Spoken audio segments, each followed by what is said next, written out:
Assalamu alaikum warahmatullahi wabarakatuh, and greeting of peace to all my family, friends, and anyone who's viewing my channel currently. So if you haven't subscribed, you can subscribe below, or you can like the video if you agree with my personal point of views, and you're also entitled to your own opinion as well. And I encourage you to share your opinion, even any constructive criticism. If there's any information that you disagree with, you're entitled to share your opinion, and I highly respect that. So today I am going to react to a very short video from our brother William. I actually enjoy his channel. I'm a new subscriber to his channel, and I'm starting to become a big fan. So barakallah feek, brother William, for your content. Is very useful, and we're all benefiting. I'm speaking on behalf of all my audience. I'm personally benefiting from your content, and I'm sure others are as well. So let's get going. The title of the video is Why Muslims Are Cancelling Andrew Tate and Jordan Peterson. So yeah, I'm very interested because I am a big fan of Andrew Tate, so I would like to find out why are Muslims actually going or turning against, or some Muslims are turning against Andrew Tate, and I would like to hear Brother William's point of view on all these matters as well. So let's get started. I don't want to take on more time. So yeah, let me just adjust my screen. Just move my screen down to here maybe, and let's get going, inshallah. The video unscripted, a hot take on Muslims who are now cancelling Jordan Peterson and Andrew Tate. And while they were the first trying to quote them and to give them a platform, which is, mind-puzzling to say the least. So if you're late to the party, Jordan Peterson has been violently cancelled because of a tweet of his advocating the massacre of civilians in Gaza, which is just inadmissible. And then you may have seen the video of 5 Pillars UK about Andrew Tate's kind of neutral stance, which is not really neutral. To me, it's all just a huge psyop. Andrew Tate mentioned that he believes that there are no good guys and bad guys. It doesn't matter if you're Andrew Tate or Khabib or a layman on the road. If you do not know enough about a subject matter, it is unwise to comment on it publicly. And his association with how they named it, the Zionist sorcerer, which provoked the ire of so many Muslims. Without excusing him, many people, and including myself, we've been in a place where we didn't have the knowledge to make an informed opinion, and we were in places where the only information we had was what transpired through the media. But calling it a psyop is dismissing it as a non-event. It doesn't make sense. It's actually very insulting for the people who are dying on location. And I think he should have had the humility to say that not only he doesn't know much, and he will read and consult people before forming an opinion, and the ties with this extremist who publicly called for the genocide of civilians is just not admissible. While Jordan Peterson spoke out of pure malice, I think it's not someone he clearly takes a side. But my frustration comes from the fact that why did it have to come to that point for these people to be cancelled? Why was Jordan Peterson not cancelled from the moment where he was saying his things which are not based on any scientific evidence? Why was Andrew Tate not cancelled, or at least treated with caution when he pursued his war room business, encouraging young men to pimp and taking advantage of vulnerable young men in search of relationships and financial stability? Everyone was trying to get them on every single Muslimic podcast, YouTube channel, and social media. It's very, very rarely people took their distances and just decided to wait and see, or clearly saw it coming that these people are dodgy. So if you know Five Pillars UK, I have to give it to them that they did not invite Andrew Tate or Peterson on any of their podcasts while they had the power to do so, while everyone else was treating them as a prophet-like figure, Mahdi-like figure, almost like idols, as examples of success, of what Muslims should do.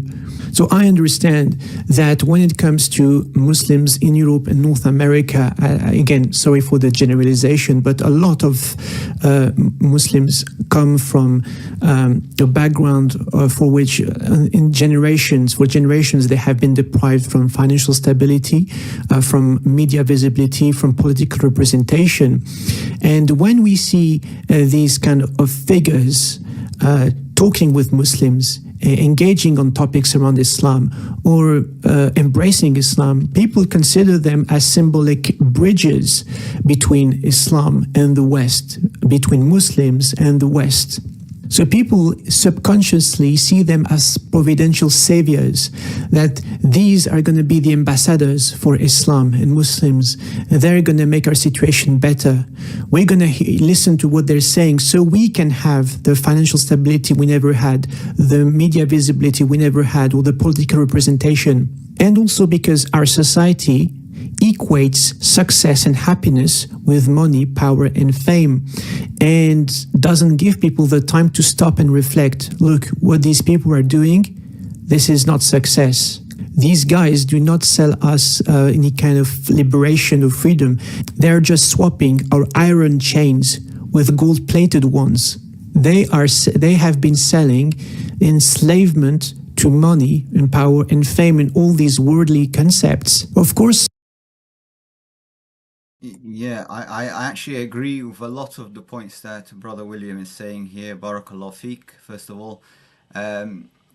I don't, me personally, the point I disagree with, and I could be completely wrong here, but I think we shouldn't put Andrew Tate or the Tate brothers along with Jordan Peterson. Jordan Peterson is clearly a hypocrite. Clearly he sold his soul to the devil. There is no doubt about it. The way he speaks, the way he thinks, he will do anything for money. He has no principle, he has no morals, he has no respect for himself. So he's a complete sellout. Okay, so I do agree with that point. But Andrew Tate, on the other hand, he is our brother in Islam. He may be misguided. He's still new to Islam, and I totally, absolutely agree with you that he shouldn't, or anyone in general shouldn't make a comment about a topic. They didn't have any, like, they didn't really study in great detail. They didn't look into in depth, and they shouldn't sort of like just jump into a topic. Yeah, I agree with you that point. Okay, they should have done some basic research. If he'd done some basic research, he wouldn't have said what he said. Okay, so I do agree with that point. However, Andrew Tate may be sincere and may have done a mistake now and in the past, so we can kind of like overlook his faults while he's still like learning about Islam and learning about the history of Islam and getting the understanding of exactly what happens and how what Muslims believe in and so on. He's still very new. He kind of jumped into Islam without sort of really studying the religion properly, but he is reading the Quran, he's reading ahadith, he's kind of trying to navigate his way around it. So maybe we should give him some time, perhaps 2-3 years, even up to 10 years, and see the transformation that and what kind of a person he will become after 10 years of really in-depth research and guidance from the people that are around him. So yeah, inshallah, may Allah give him guidance and make him a leader. So I do agree with all the points that you've put forward, and I do agree that yes, Andrew Tate does say things that are not correct and in line with Islam and the teaching of from Allah and the Prophet Muhammad ﷺ. He does make mistakes, and his past isn't, no one's perfect. I mean, I'm not perfect as well. No, everyone's got their own vices, their own issues, their own challenges in life that they have to tackle. We all make mistakes, but the thing is that we always have to identify when we're wrong, and try to recover from that situation in some way, by correcting our way of life, the future, trying to become a better version of ourselves. So that's my opinion, and I also believe that you're kind of in line with that as well. So that's why you're saying all these very good points regarding the two personalities you've mentioned. I'm going to continue watching the video just to get the complete picture of and all the points that you're sharing, but I just thought I'd just interject at this point and just say, yeah, I do agree with you, William, and I do agree with everything that you've said, and the 5-pillar channel as well, absolutely correct in their analysis and their findings. I do agree with all these things, but I just don't feel that we should kind of put Andrew Tate along with Jordan Peterson in that sense, because one is a clear munafiq, clear hypocrite, a complete someone that has no respect to himself, and that's why he's calling for violence and killing another ethnic group of people. He aligned himself with a racist cult, a terrorist group. That's very clear, and no one can deny the suffering of the Palestinian, the natives of the land of Palestine, and they're under occupation. Clearly, this is absolutely wrong. No one should agree with it. No, it's not about a psyop operation at all. This is very intentional to ethnically cleanse. So yeah, with Jordan Peterson, he's aligned with the Nazis, he's aligned with the white supremacists, the eugenics, the racist terror group that goes under the name of Israel. They are terrorists. It's not against Judaism at all, and I've made a previous video regarding that, because Muslims and Jews and Christians and even non-believers, they lived side by side in peace and harmony for many years. And when the Jews were being persecuted, whether it's by the Christian West or anybody else, or even Hitler or anything like that, they sought refuge with the Muslims. They went to the Muslims for protection, and they were the safest and the best time they've had was at the golden age of Islam. And that's not according to the Muslims, it's according to the Jewish rabbis, the Jewish historians, professors, experts in the field. That's what they're saying. They're saying the heroes of the Jews are the Muslims, are the Arabs. They went and sought protection, and the Muslims took risks on their own life to protect the Jews. And they didn't wait for someone to knock on the door. They went out there seeking for anyone that's in a vulnerable situation to protect them and save lives as much as possible. So this is the correct understanding. It's not Muslims and Jews against each other. We are all united against the Zionist terrorist state. So that's very clear in that sense. Andrew Tate does need a lot of education. Andrew Tate does make statements that I completely disagree with, even the statement where people don't need education, the most important thing is money. That's what they're trying to push people into, because it's aligned with their agenda. It's actually, he's aligning, like by saying such a statement, he's aligning himself to the matrix, the people that are running, this agenda, this woke ideology, like education is not important, ignorance is bliss. This is the sort of thing that I grew up with in this kind of culture where the most important thing is money, and that's not true. The most important thing is your skill. You invest in yourself, become the best version of yourself so you can be more beneficial. Service to many leads to greatness. That is supposed to be our core belief and our core values, and every single Muslim should be a contributor, should be a giver, not a taker. So we should be different. We should be the ones who are leading, because we have the direct source from Allah, the Creator. He gave us that guidance. He told us our purpose already. We don't have to, there's no guesswork here. It's very clear. It's very clear that what we need to do while we're on earth right now, while we're alive today, what is very clear what we need to do, our purpose of our creation, and what our objectives, and how we attain success in this world and the next is very clear. It's clearly explained in the Quran and according to the sayings, the Sunnah, the example, and the sayings of the Prophet Muhammad ﷺ, peace and blessings be upon him.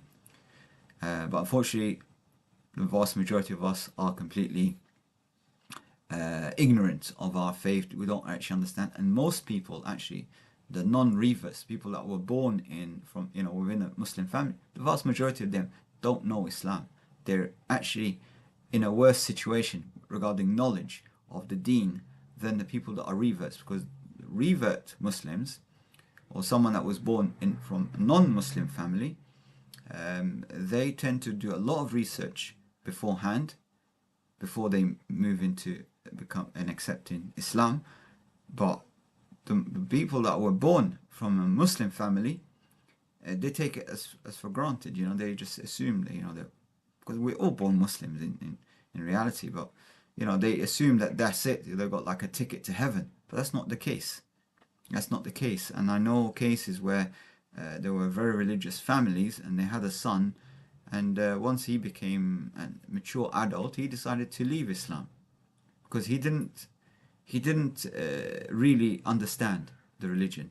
And when I questioned him, I realized that he actually has very lack of knowledge. Although his father was a very religious man, he would attend his prayers in the mosque. So that's not the measure of it. It's not the measure that you send them to some Islamic school, you assume that they will grow up and become good citizens, or they'll be Muslims and they won't apostate. It's not about that.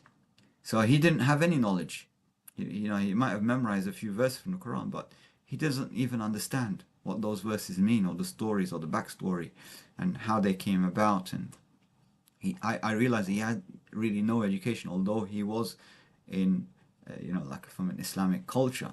So it's not like that. It's not just that just because you were born from Muslim parents and you're being taught Arabic, or you've memorized some verse from the Quran, you assume that that's it. You're guaranteed paradise, and you are really a true Muslim. You are really a Muslim and a believer once it really enters your heart, when you have no doubt, when you have done enough research, enough reading, and you really understand, and you are certain 1,000%. I was having a conversation. I attend a lot of investor events, and I'm just going to sidetrack a little bit before I continue the video. And I spoke to an atheist. He believes in evolution and so on. And I spoke to him about so many different points and everything like that. And I said to him, listen, you have your way of life, I have my way of life. I respect you, you respect. That's it. You don't have to force me into your way of belief or what you believe in or whatever. But I'm 100% convinced. And as long as you are 100% convinced, then good luck. If you're happy with your decision, good luck. And he said to me, no one's 100% convinced. I said to him, so what percentage are you that you're convinced that there isn't a creator? And his answer was, maybe 10-20%. So you mean to say that you're basing your decisions in life on the probability that you could be 10, 12, 20% correct, and 80% you could be wrong? If I was you, and I said to him, if I was you, I would be continuing my research to find out the truth, to reach a probability that I am 100% convinced that what I've made decision on for the rest of my life, what I based and pinned my way of life on, is the truth, is the fact. I wouldn't be like thinking, oh, maybe there's 10-20% there isn't a God, but 80% there might be a God out there, there might be a creator, and I'm going to take the lesser as the point that I'm going to accept. So you can't go on like this.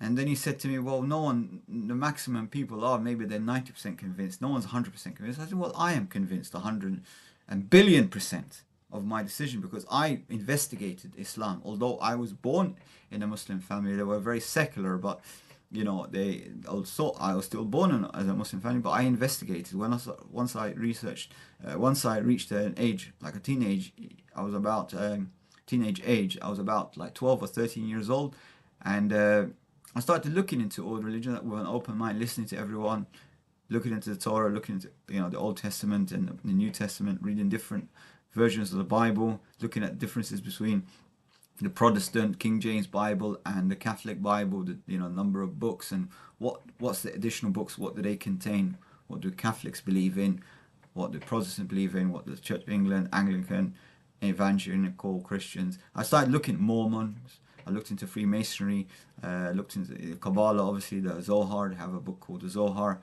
the Talmud, the oral tradition. I started looking into every aspect, absolutely everything. Even spoke to Hindus and what they believe in, and just anybody and everyone, atheists, agnostics, you name it. I just started absorbing as much information, but I started tallying it up here in my brain.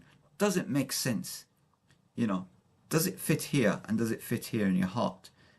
Because you have a moral compass. We have a natural inclination that directs us to the truth if we seek guidance. You have to seek guidance to get guidance. You can't just become a doctor or a professor or like an engineer or a professional in anything without you having to go through some sort of a path of seeking that knowledge. You have to struggle, you have to learn, you have to persevere. You can't be a billionaire just by doing nothing. No one's going to knock on your door and the sky's going to start raining gold and silver on you. You have to go out there and struggle, do your best, fail many, many times, countless times before you do succeed just once. So nothing is easy. You have to put in the pressure. You have to put in the effort to get anywhere in life. And I'm sure Brother William knows this already. But I'm speaking to the rest of the people. You have to know this. There's nothing easy, like a walk in the park. Obviously, people out there will try to fool you and say to you, you can start up a business with no money down. You can buy a property with no money, use other people's money. I can teach you how to start up a business and make so much money without actually investing anything, but pay for this course, which costs thousands of pounds, and I will teach you all my secrets. And they share absolute nonsense, stuff that's already publicly available and stuff that wouldn't work today, but works maybe 5, 10, 20 years ago. And they made their money from that. They're teaching you very old strategies, and they'll claim that this is the latest and greatest tech and strategies to create a business. So yeah, there is a lot of people, fake gurus out there that will exploit you in so many different ways. And they always promote this idea of money. Money is what drives the world, and therefore this should be your focus, the most valuable thing. And they'll push that concept of money. And once you have money, women will follow. Everyone else will obey you. You'll have control. You'll be free and independent. But that's not the case. The most valuable thing is obviously first of all, you have to have your health to do business. If you're dying or you're suffering or you're in pain, you can't breathe. How can you do business? How can you worship Allah if you can't breathe? If you're drowning, you're gasping for air. How are you going to do anything? The most important thing for you is to breathe air, to breathe oxygen. That's the first thing that's going to be on your mind. You wouldn't be thinking about a party or your friends, or you have to go to a meeting, or there's a £1 million deal that you need to go and sign. You can't breathe. You can't move. So first of all, get your health in order. And then, obviously at the same time, obviously get your spiritual health in order as well, because that's also important, because you want your hereafter, you're going to be successful in this world and next. So obviously that has to be corrected as well. And then after that, understand your priority, understand what's your purpose in life, your purpose, because Allah created all of us with a unique purpose. There's obviously a collective purpose that we all worship Allah, but each of us have our own qualities, key qualities, strengths and weaknesses. And Allah is just. He distributed all the strengths and weaknesses amongst us. We have different traits and attributes, and if we cooperate together, we can actually do more good. Together, everyone achieves more. So that's the whole idea. We come together, we unite, we cooperate, we complete each other. We can all achieve more. We will all be successful. Collectively, we will be successful. Okay. So this should be our mission, to cooperate and build something which will benefit this world and benefit the next generation to come. And once we do that, we become successful in this world and in the next. While we're here, we are actually planting seeds for the akhirah. So we plant seeds here, our good deeds here, and then we'll get the reward in the afterlife. But we shouldn't even be this next level up, we shouldn't even be focused about we're doing our prayers or worship on Allah because we don't want to go to hell, like out of fear. We shouldn't be doing it out of fear, and we shouldn't be doing it because we want some payment in the akhirah, not money, not dollars or sterlings, but you're going to paradise. We shouldn't be just doing it for that. Go to the next level up. and do it because that is your purpose. Allah created you and you are grateful for your life, and you say Alhamdulillah, and I am doing this because I love you, Ya Allah. Do it because you love your Creator, because your Creator gave you so much blessings. He gave you eyesight. What kind of that's an amazing blessing. He even guided you to Islam. That's even far more greater blessing than your eyesight. You know, I'm prepared to sacrifice everything in me, all my limbs, my eyesight, my hearing, absolutely everything. But Allah, leave the iman in my heart. Sabbit qalbi al iman. Keep my faith in you strong and firm on that. Don't let my heart switch, because it will never. I've got, inshallah, you know, every atom in my heart says La ilaha illallah Muhammad Rasulullah, and the only reason it has that declaration on my heart is because I did some research. I investigated Islam properly. I'm so certain I'm prepared to, you know, get tortured, sliced bit by bit.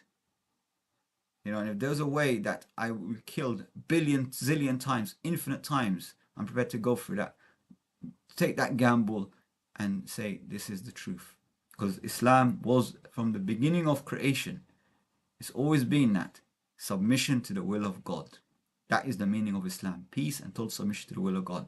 When you submit your will to the will of God, you are called a Muslim. It's an Arabic word. That's what it is. So don't have that stigma. Like some people, they hear Allahu Akbar, they panic.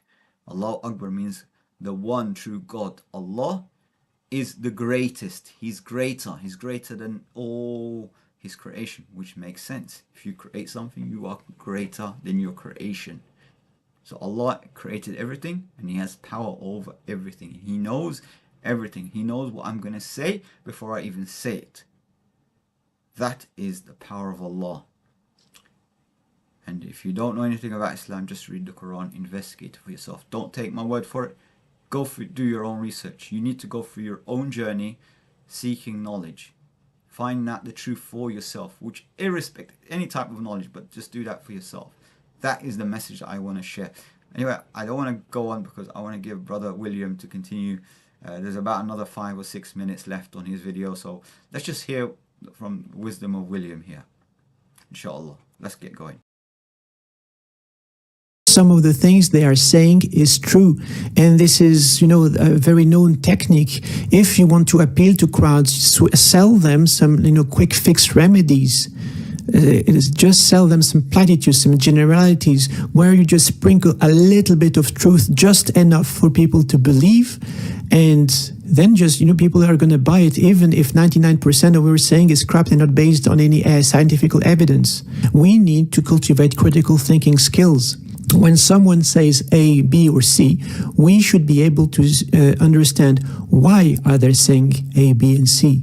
What's the agenda? What's their intention? What has informed their decisions? What are the consequences of what they're saying? Jordan Peterson is not better than any of these online self-help gurus. Because again, there's a branding exercise, there's a business model behind that. But what we see is nothing new. I had already some contentions when, you know, remember back in the 2010s, all these young girls asking for religious advice to people like Dina Tokyo or Amina Khan, who are just, you know, they're not scholars, they are lifestyle influencers. And people were asking them religious advice. Usually when people access to fame, to wealth or power very suddenly, very quickly, to me, it always has been a red flag. The other thing with trends is that they're not here to last. So today it has come. It saddens me that why it didn't come earlier. And until we are able not to get attached to these kind of figures, we will never get anywhere. As long as we understand liberation to be with fame, money, and power, we'll never get anywhere. Not relying on these providential saviors to do anything, because they're not changing anything. Why did Islamophobia in France not stop after Zinedine Zidane scored for the World Cup? They're a very convenient symbol at a very precise time in a very specific space, but again, they're just symbols. They are not forces for change. Change is going to happen when people acquire the tools, the skills, the experience to think critically and to make very rational and strategic decisions. It's not going to come by listening to whatever idol who has just embraced Islam is going to say. They are not oracles, they are not prophets. Instead of waiting for the next idol to come, why don't we start saying that, no, I'm going to become that person who's going to be an example for the next generations. I'm going to improve myself. I'm going to be the best I can for myself and the people around me. And this is what a Khalifa, a steward, should be. While we have been colonized by this binary leaders and followers, we're waiting for leaders to come. And if some of us become leaders, then it's all about themselves. And I understand that people are trapped, that, so many people who are doing social media do it often as a business. And what does it mean to create for social media as a business? It's creating content according to what your audience wants to see and hear. Or, in a different case, it is creating content according to what your sponsors want to see and hear. So you're never free, and you always have strings attached. And this is why, inshallah, this channel is never going to be monetized. And I'm aware this is a luxury, because I can just make a video just like that, and whether it is one person for whom it is useful, or 5 people or 500, I really don't care, because, even if you save one person, it's as if you have saved the whole of humanity. Even if it's useful for one person, my mission is accomplished. I'm not bound to results, contrary to some others who have to get more followers, who have to get more view time, who have to boost their engagement rates to get more money and be able to produce more. And this is the trap many, many very talented Muslims fall into, is when they undertake social media as a business, they lose their freedom, they lose their creativity. Because, I made this video about Muhammad Hijab. Why is his educational content, his charitable content, doesn't get as many views as these very nonsensical debates? It's because, dopamine hits. People respond more to that than to knowledge, to wisdom, to these kind of things. And because audiences do that, and because audiences demand this kind of content, I'm sure some people like Muhammad Hijab, they work only 50% of their potential, because people don't want to hear the deep and meaningful things. People just want to see the entertainment, the spectacle, panem et circenses, the bread and games. And this is what Roman emperors would do to, just control people by entertainment. It is now our responsibility to show the example. And until we understand that, we're not going to get anywhere. Until we ask ourselves, at what every word we say, every action we do, every decision we make, are we making this world a better place or not? Are we the better versions of ourselves and the better for those around us?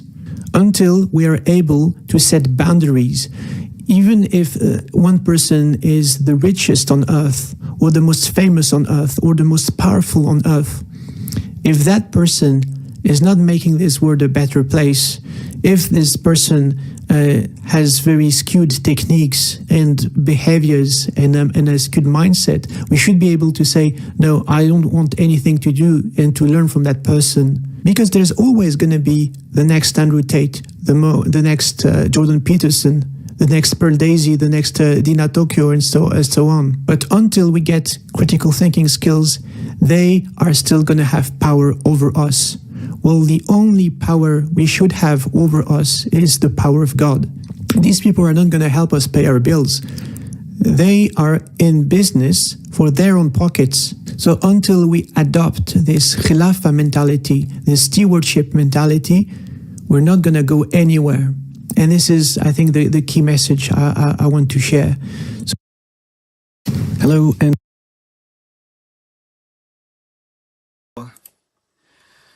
SubhanAllah, I can't believe that you said these words, because I totally 100% agree with every single statement you've made. Barakallah feek, Brother William, on these points. It's absolutely, I don't want to say music to my ears, but I've never imagined that people would have that correct understanding and that correct, thinking. And that's exactly the correct message that we should be giving out there.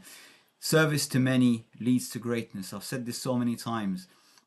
And you know, we all value each other. Together, everyone achieves more.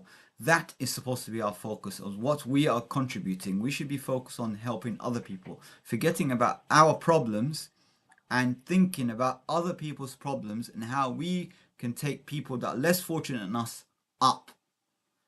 Not thinking about any sort of ulterior motive or how we are going to benefit as individuals, but just doing it purely because this is why Allah created us. This is why Allah brought us in this life, to look after everybody else, look after all the creations of Allah, not just human beings, but even the animals. Respect everyone, guide people, teach, learn and teach, become better, and then try to take other people up, even to the point that you love others more than you love yourself. You want better for others than you want for yourself. You have to love for your brother what you love for yourself, but love for your brother more than what you love for yourself. Go beyond. Because you're here just to serve the purpose. You're here as a slave of Allah, a servant of Allah. And that we are all servants of Allah. We're supposed to do our job. This is our job. This is what we're hired for. This is why we're created for. To be of benefit. Even like you said beautifully, if you even benefit one person, that's it. It's worth it. You've done your purpose. You're absolutely 100 billion%. I mean, you can't do 100% more than 100%, but I'm telling you, you are spot on in these points. Absolutely perfect. Perfect video. And I would highly recommend everybody follow this brother, support his channel, and also I've put his website on in the description. All the content, all the rights to this videos belong to him because he created that content. I'm just reacting to it. Absolutely great. I've never met the brother in real life, but already I love him for the sake of Allah. You know, I really hope that if I never meet this brother in real life, I meet him in Jannah, inshallah. And I hope, inshallah, he's even higher rank than me. He reaches a higher rank, and I'll continue praying for this brother so Allah gives him more success in his life and in the hereafter.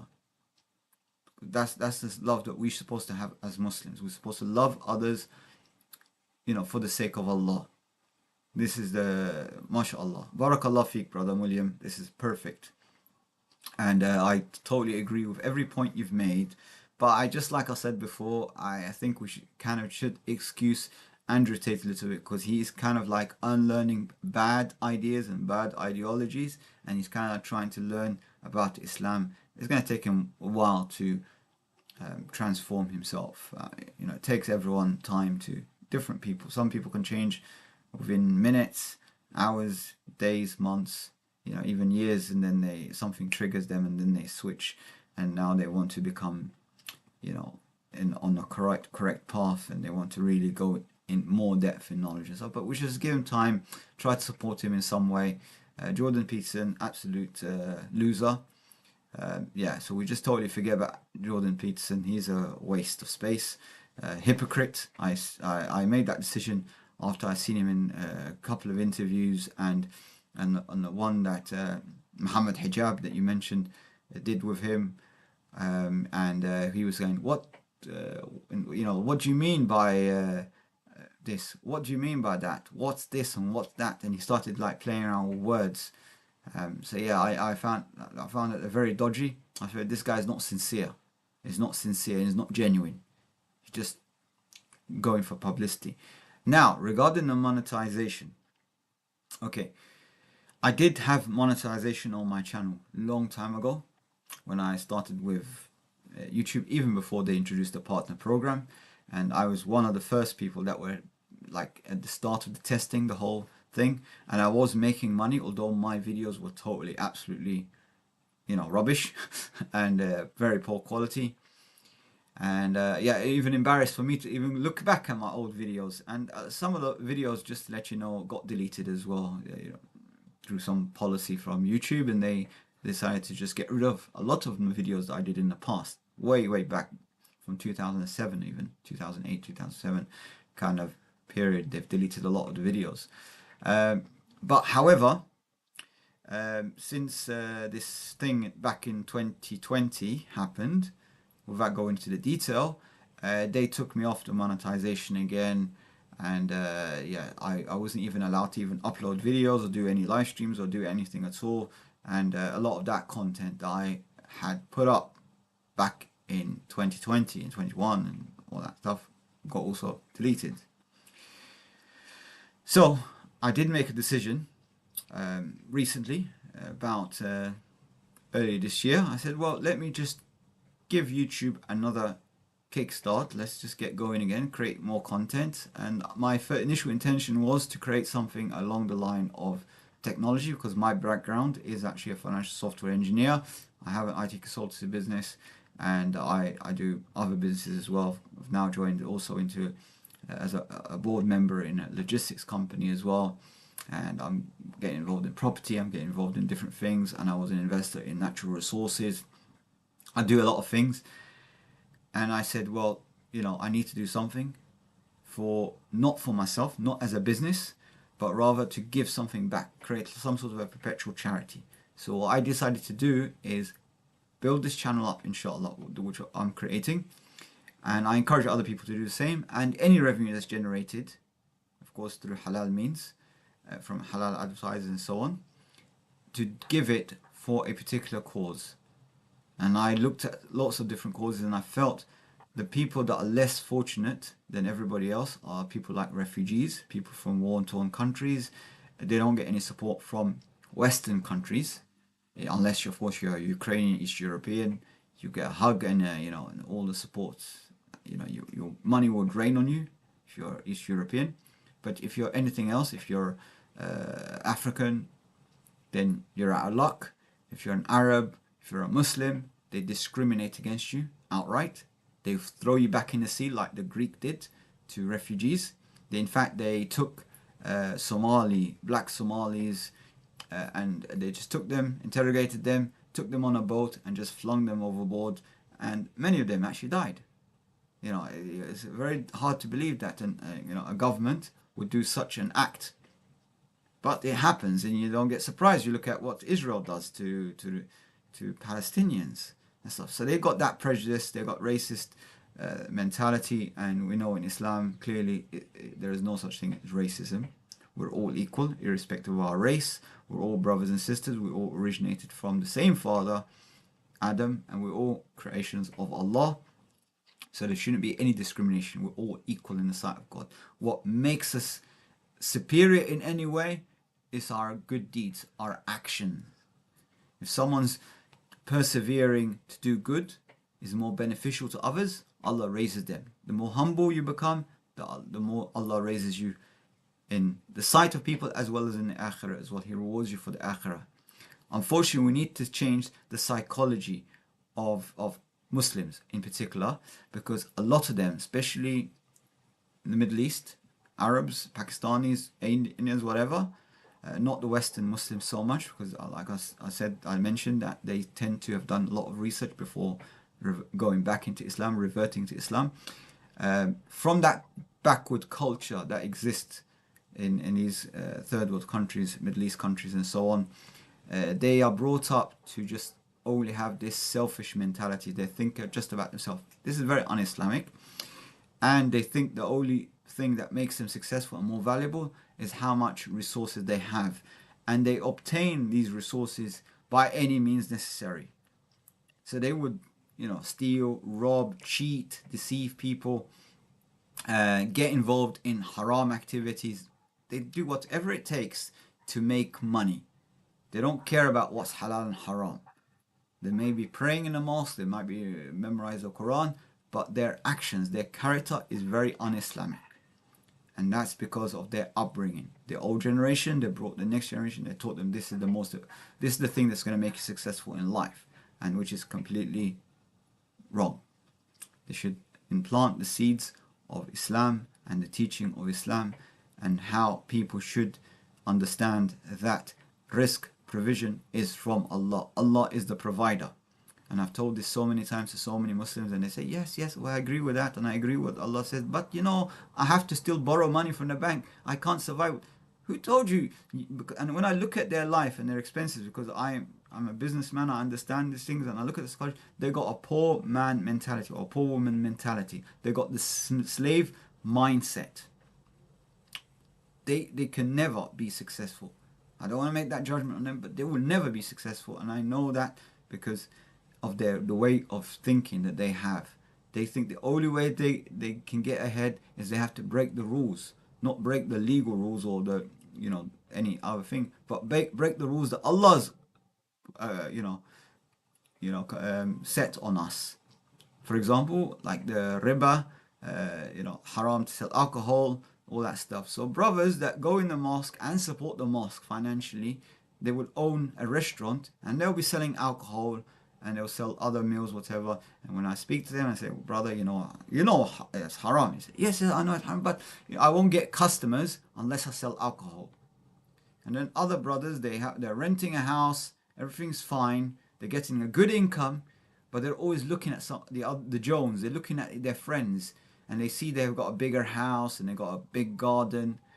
Then they'll say, well, I need to do that. I need my family as well to be comfortable. That's fine if you're capable to do that. If you're capable to buy a property, go for it. I'm not going to tell you to live in a crowded apartment or something, but live within your means. And I see them spending their money in restaurants, going to very expensive shops to buy food and clothes and brands, and they care about the brand more than anything, and they will pay 10, 20 times more for just a name, just so they can look rich. But are they really rich? Are they really successful? No. I've had people that I visited them, and they had a marriage party and stuff like that. And the guy that's getting married, everyone thinks he's some sort of a hotshot lawyer or an owner of a law firm, when all he is a sales assistant.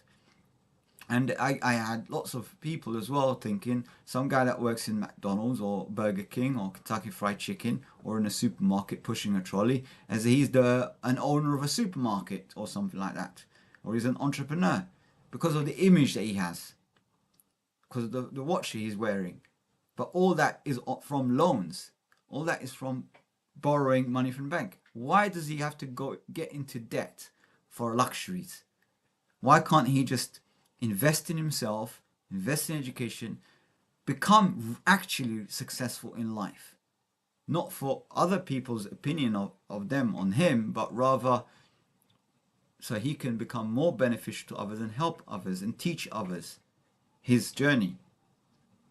But they want a shortcut. People don't want to learn. People just want to I want instant gratification. I want instant success. They want other people to invest in their ideas. Ideas are cheap because you can go to sleep, you can dream of so many different business ideas. But what have you invested? What have you done to get to that business going? What have you put into your own business? And most of them don't understand this. They assume that somehow they're going to come up with some wacky idea and everybody's just going to give them their money. Here you go, take my money. Run with it. It doesn't work that way. Yes, so that's just the point, and I'm just trying to add a few bits here and there so anyone that's watching can benefit. But mashallah, I really like the content that William's bringing out. And once again, thank you very much, William, for doing this, because it's music to my ears, like hearing someone else saying what I believe in, strongly believe in, as a way forward. And we should always focus on improving incrementally ourselves, so competing against ourselves, instead of just looking at someone else that's more financially better or higher than us, or looking up to a leader in some way. Why don't we become a leader of our own life? Why don't we become good enough for ourselves? Why not compete against ourselves and just incrementally improve ourselves by just a small percentage, a fraction of a percent every single day? Read something new, learn about something new, watch some educational video or something that's going to benefit us. Even if it's outside our professional realm, like I'm from technology, economics, finance, all that stuff. And I watch stuff on psychology. I did a course in mental health. I did so many things that's completely unrelated to my profession, but I just do it out of interest because I want to just be a little bit broad in my thinking. I want to understand exactly what people go through, that might have depression, or they the psychology, how is that affected, you know, heartbreak or natural disasters, how does that affect from war and that kind of stuff, so I can relate to these people, have empathy with them, kind of put myself in their shoes and try to understand them rather than just pass a judgment on them or just feel pity. Oh, I feel sorry for you. I want to be able to relate at that level, and we should all be like that. We should all be trying to bring ourselves down to understanding exactly the situation that that individual is going through, whether it's addiction. Never judge people just because you don't know how they got into that. You don't know what they've been through, you know, the suffering that they've been through that actually triggered them to go in the wrong path. So we can't judge people. Allah knows the situation, the pressure or the stress that they had in their life, and that's why they kind of gone in the wrong direction in a bit. So we should try to understand the situation, not judge them and say, oh, this person's evil, how could he be doing this? We should try to relate to them and try to pull them back and show them a different life, an alternative life, and save them, you know, and that kind of stuff, and explain to them really that the risk is from Allah. You should never try to break the rules of Allah, and I hope Allah makes me firm in that. And you know, always life is difficult. You know, I had situations where unjustly my bank account got frozen. So imagine you're being targeted in such a way without anything, and then, you know, I had different, and you know, I felt unjustly treated and targeted in so many different ways. I had my LinkedIn profile with 20,000 plus connections deleted for 3 months by LinkedIn, and when I asked what did I do wrong, I never done anything, what did I do wrong? And there was some comment that I made regarding the unjust actions that the Zionist state were doing to the Palestinians, you know, and I didn't even know that. I was just sharing my opinion. I never said anything wrong, but I got targeted, my profile got deleted without any explanation, without any warning, and it's completely injustice what's going on. You know, I had lots of problems and I kept it to myself. I try not to tell these, you know, say these things publicly to people, because a lot of people will start saying, oh, see what happened to this guy. Oh, I don't want that to happen to me, so I'm just going to stay silent. Because there comes a time when silence is betrayal. We all have to speak up. If one person speaks up, they'll target that individual and they'll silence him. They'll even shoot him. They'll create an accident. They'll do anything to get rid of that one person. But if everybody speaks up for justice, for human rights, if everyone stands up, they're not going to kill billions of people. They can't. They'll have to reverse their actions. They're not going to go out there on a mass rampage. They can't do that, because that will anger everybody. They'll end up killing everybody, and there will be like just a few thousand people left on planet Earth, and no one to do anything for them. They'll kill all the scientists, the engineers, the doctors. So we have a moral obligation to stand up and speak up, even if we get persecuted. You have to know that Allah's on our side, and as long as we're speaking the truth and we are good people, Allah will support us. Allah is the one who's going to, you know, make a way for us. So this is the one thing about, don't be afraid. Don't be afraid of Iblis. Don't be afraid of anyone else. Be afraid. If you want to be afraid of someone, be afraid of Allah, the Creator. He is the real superpower. There's nothing to be afraid of. So what if you get shot? So what if they freeze your account? Allah knows you're suffering. He will reward you immensely. He would, you know, get rid of all the sins. He will purify you for that suffering that you've gone through. Of course, you shouldn't. There's no right for you to go through any of this. But it happens. And you say, Alhamdulillah. Alhamdulillah, Alhamdulillah, I lost all my money. Alhamdulillah, I lost my business. Alhamdulillah, you know, I've been tortured or whatever. Alhamdulillah, Allah, you know what I've gone through? I expect you to respond to this now and leave it to Allah. Say, Hasbi Allah wa ni'mal wakil. And just leave it to Allah, and Allah will do the rest, and you'll see miracles happen. And that's exactly what's going on. And I am so confident. I'm fighting so many battles in my personal life. Nobody knows anything about it, because I tried to stay strong. I tried to stay firm, and I know I'm right. Legally, they can't do that. I know the law. So they can't do these sort of things, you know, just freeze accounts and take money that's unjustly, in an unjustly way, without any reasons. You're not doing anything wrong. So why would they do that? And they can't make up excuses all the time. They can say this or that, or there's some technical issue, whatever. Well, it's very strange that technical issues only affect you. But, you know, subhanallah. So obviously there is someone that's targeting certain individuals.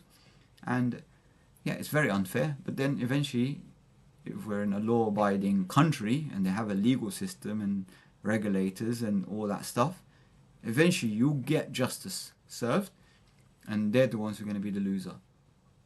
And you'll get a reward. Perhaps you get compensation, you know, for the losses that you've gone through.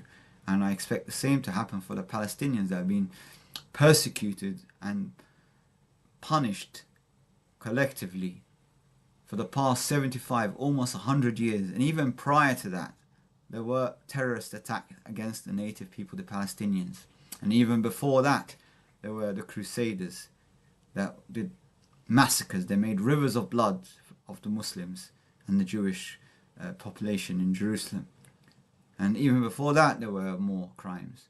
So throughout history, we've always had evil people. And evil prevails when good people stay silent.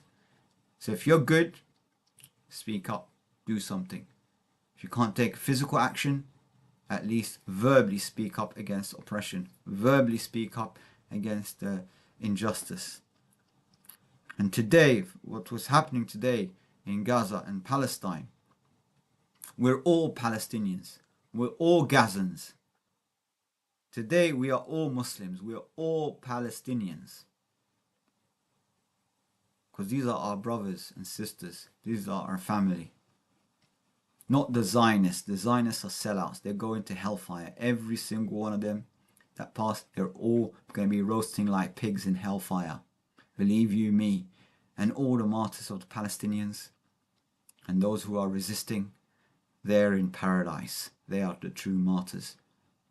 Their dead are in hellfire and our dead are in paradise. Just remember that. And one day, when they meet up in the Akhirah, the people that are in paradise, they'll be thanking the murderers that killed them, and they'll be roasting like pigs in hell. Even it's an insult for a pig. They're below a pig even. They're scum of the earth. That's what they are. And this not Andrew Tate, Jordan Peterson would be amongst them. Unless, of course, Allah Alam, may Allah guide him.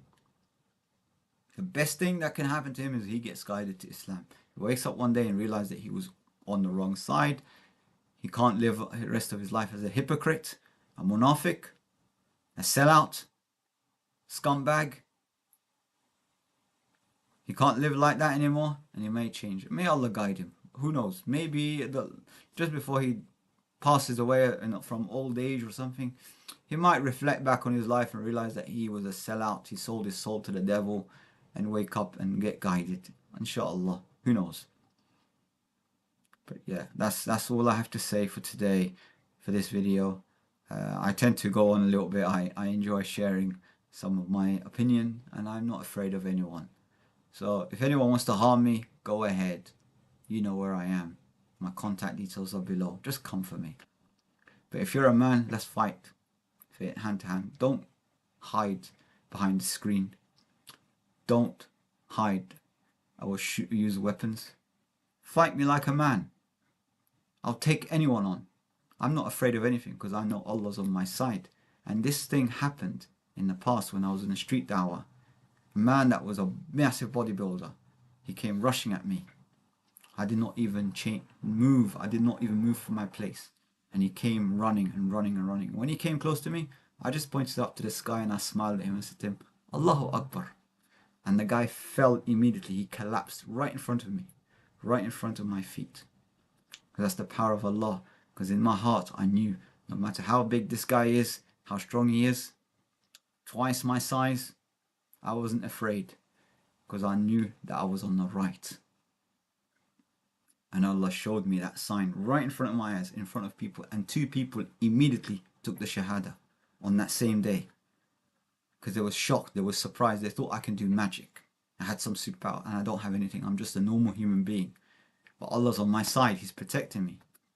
There are invisible soldiers of Allah around us, angels and other creations that are unseen.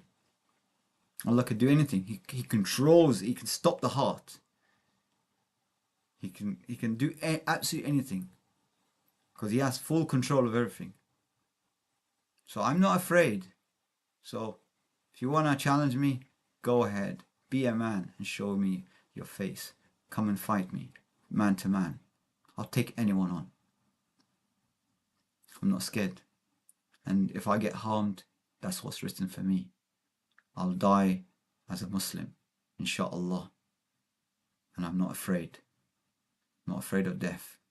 And I completely admire the Palestinian brothers that are fighting and protecting their land. They are the true warriors and they're very inspirational.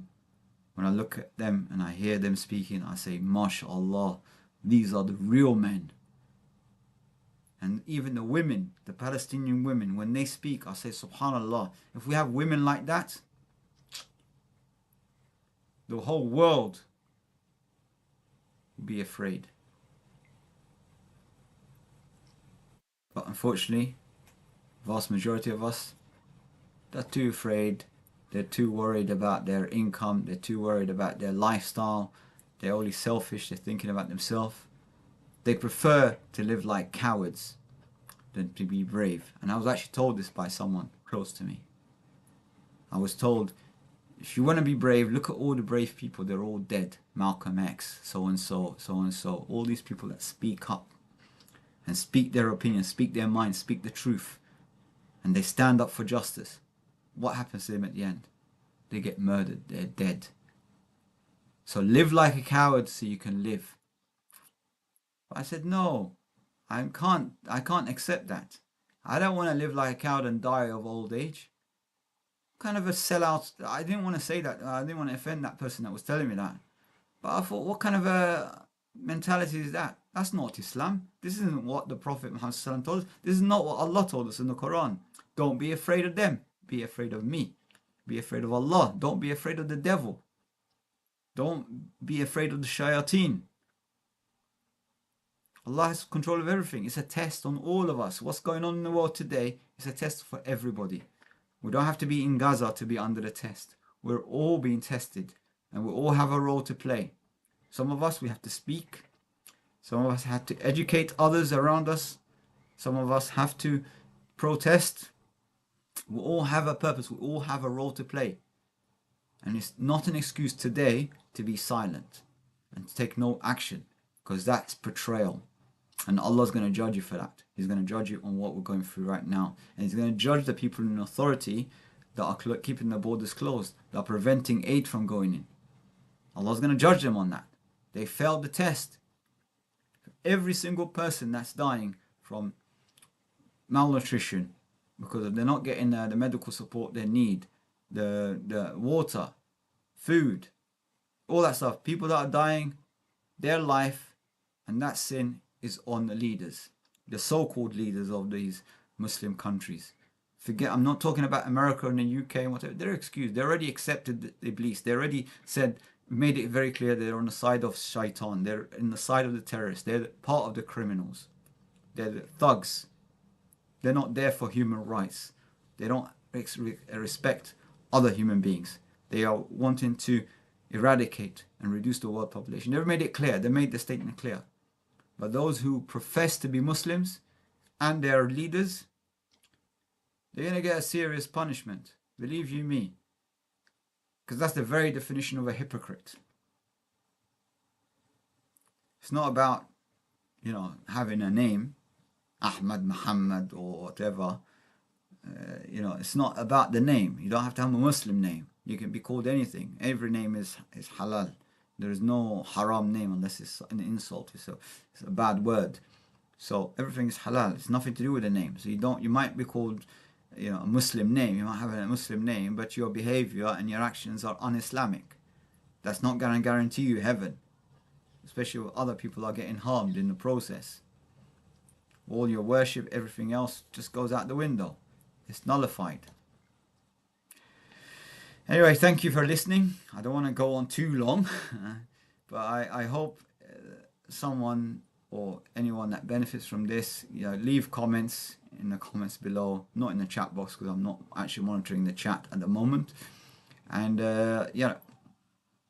if I've said anything wrong, Brother William, if you watch my video, let me know if you agree or disagree with any point, or I've said anything wrong regarding the point about Andrew Tate. We should give him some time, and and that kind of stuff.